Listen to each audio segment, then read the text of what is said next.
Can I give you the top 3 academic papers I've read and fighting games that I'm playing? Well, I can't give you the top 3 academic papers that I've read of all time because, frankly, it's hard to remember.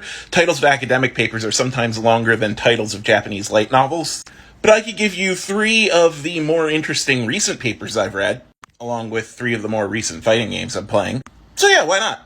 Paper number 1, Action Potentials Induce Biomagnetic Fields in Carnivorous Venus Flytrap Plants. This paper studies the behavior of Venus flytraps and basically traces magnetic and electric fields throughout them when they open and close, and likens it to a sort of plant brain, a very, very rudimentary sort of neural network. And while it is not directly saying plants can think, it is saying that we can find out more about thought, action, and instinct by studying plants like this.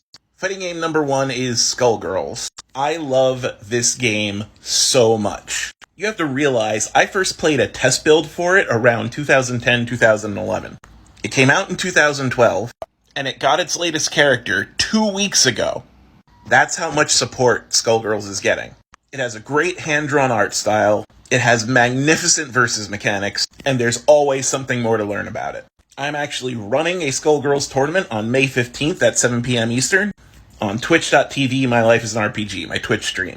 And the competitors are all going to be other TikTok creators. It's going to be a great time, you should come by. I'm also doing interviews with the players in a pre-show on May 8th, same time.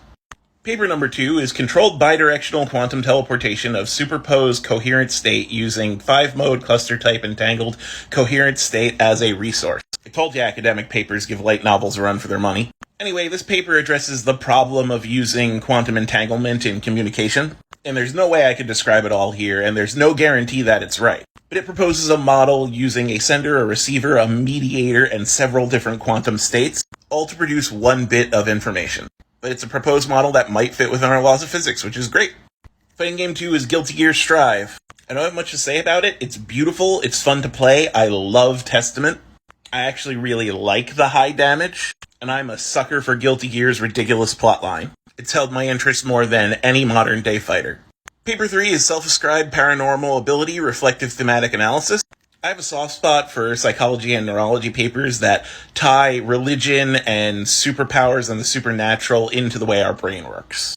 And this paper studied 12 individuals who swore they had paranormal abilities and looked at the psychological and neurological similarities between them and differences between neurotypical brains. I just find very interesting. And the final fighting game is Tetris Battle Gaiden. Shut up, it is a fighting game. Shut up, it's a very good game. Shut up, shut up, shut up. Everyone should play this game. Shut up.